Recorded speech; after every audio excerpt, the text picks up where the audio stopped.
What is well-being? When do you really feel well in your life? When do you truly feel well? When you're very happy, you're well. Even if you're physically ill, you're still well, isn't it? Even if you're medically diagnosed as ill, you're very happy right now, you're feeling well, isn't it? So fundamentally, well-being means a certain level of joyfulness, certain exuberance of life. What is happiness? We can say happiness is this, that, but in terms of life, your life energies are happening in a more exuberant way than it normally happens. Depression means your life energies have become very low and stale. Happiness means your life energies are exuberant. There are many ways of describing happiness, but only those who are happy know what it means to be happy. There is nobody who's not been happy. Everybody's been happy. But the problem is they're not able to maintain it, that's all, isn't it? Everybody's been happy. In the last 24 hours, how many moments of joy have you known? 1, 2, 3, how many? Maybe you can count on your fingers. Many people have nothing to count. When you were 5 years of age, a child, how many moments of joy did you know in 24 hours? Lots of them, isn't it? Somebody had to make you unhappy. Now somebody has to make you happy, isn't it? The whole equation has gotten reversed somehow. All this effort of life, everything that you did, education, career, business, family, whatever you did, everything was in pursuit of happiness, is it so? Everything that humanity has done on this planet is in pursuit of happiness, is it so? In the last 100 years, we have done too much on this planet. With the use of science and technology, we have changed the very face of this planet. Today, we have the kind of comforts and conveniences that no other generation could ever even imagine. Yes? What royalty could not afford 100 years ago, today average citizens have, isn't it so? Aren't most of you driving chariots with 100, 200 horses? Yes? Even kings could not afford this.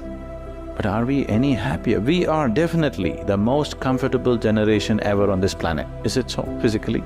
But are we also the most joyful generation? So it's not worked. Science and technology has brought enormous amount of comfort and convenience to our lives. Things that we could not imagine just 25 years ago are just a living reality today, isn't it? But are we any more joyful? No. And all these comforts and conveniences have not come easy, they've come at a tremendous cost to every other life on this planet. Yes, every creature, from plant to animal to everything, including human beings, have paid an enormous price to create these comforts and conveniences, and we are not even happy. What is the point? We are literally making a bonfire of this planet. If you are ecstatic, it's okay, burn the planet, it's all right. We are not even happy. I think it's time to really look at it, isn't it? Why are we burning it up? Look at yourself and see, right now, somebody else, if they determine what should happen around you, you feel like a slave. But right now, somebody else is determining what should happen within you. Is this not slavery? Somebody can decide whether you're happy or unhappy. Is this not slavery? Somebody can decide whether you will be a pleasant human being or an unpleasant human being. Is this not slavery? What happens within you, somebody else determines. This is the worst form of slavery, isn't it? Isn't it so? It is just that because everybody is like that, it seems to be normal. It is not. It is not normal. Just because everybody is like that, it does not become normal. This human being, life around you will not happen, will never happen 100% the way you want it. And it should not happen. Because if everything happens the way you want it, where do I go? Life around you will never happen 100% the way you want it, and it should not. Unless you're living with machines, life will not happen, and even those machines will freak on you, isn't it? And the machines troubling you every day for something or the other, they do. So, outside will never happen 100% the way you want it, and if your happiness or your joyfulness, or let's not use all these so many words, essentially it is pleasantness versus unpleasantness. For pleasantness we have many names, we call it peace, happiness, joy, bliss, ecstasy. For unpleasantness we have many names, stress, anxiety, fear, tension, whatever else, madness, whatever. Pleasantness versus unpleasantness.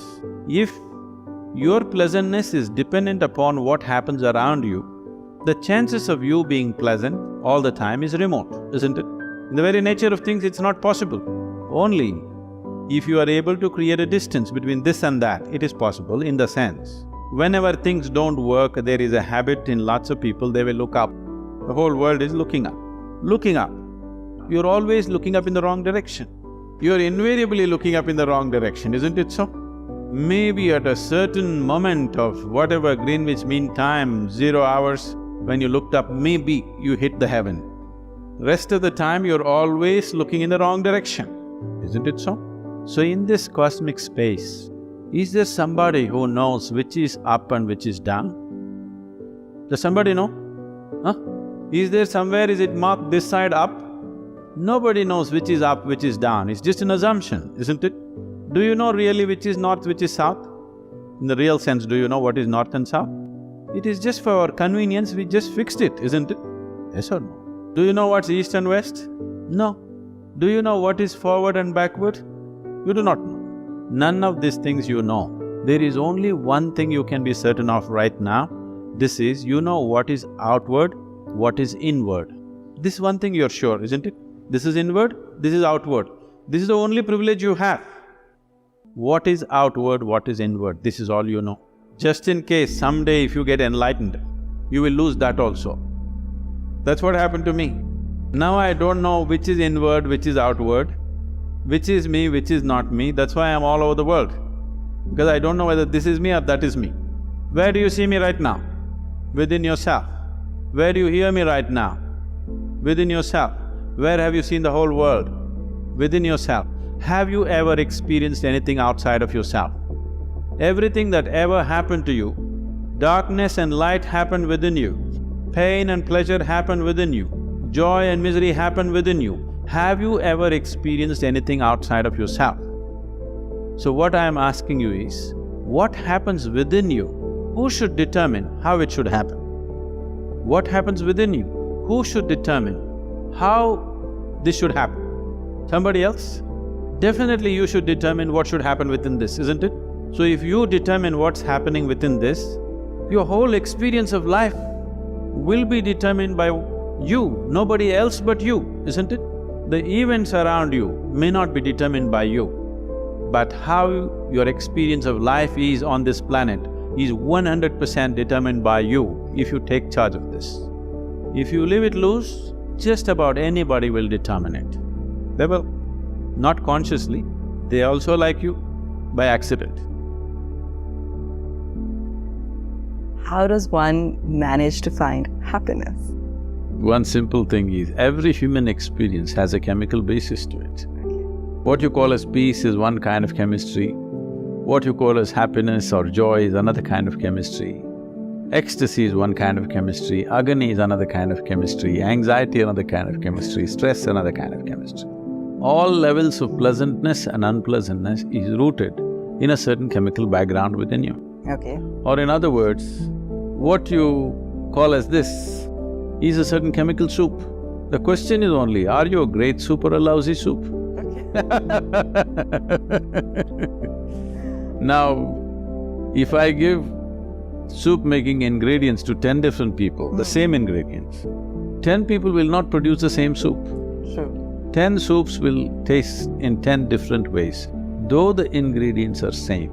Similarly, all of us are made with the same ingredients, but see in how many different ways we made ourselves. So it's time to pay attention to soup making, that this is a great soup, this is not a lousy soup. If you establish a chemistry of blissfulness, Right. that's how you will be. This is what we're teaching people. We are not advising people to be happy or peaceful. We are teaching them how to engineer your chemistry the way you want it. You create a chemistry of blissfulness, then why are you bothered about being happy? That's how it'll be. Not a single day passes for me without witnessing tears of joy and love around me. Every day, somebody will be shedding tears of love and joy. I don't think there's a better way to live in this world, and all of us should strive to create our own circles of joyfulness and pleasantness around us. Because If you're not joyful by your own nature, if you're always going around with the fear of suffering, as long as fear of suffering is there within you, you will never walk your life with full stride. It'll always be half a step. Most human beings have crippled themselves simply because of fear of suffering. What will happen to me is always the question. Whatever happens, this is how I will be. If this assurance comes to you, only now you will want to scale the peaks of life and see, what about it? If it happens, makes no difference to you. If it doesn't happen, makes no difference to you. That's when you would like to really explore every dimension of life. So first and foremost thing is this, that your way of being is not determined by what's around you. If you bring this one aspect to you, there is no fear of suffering. Once there is no fear of suffering, you will traverse the breadth and length of this life without hesitation.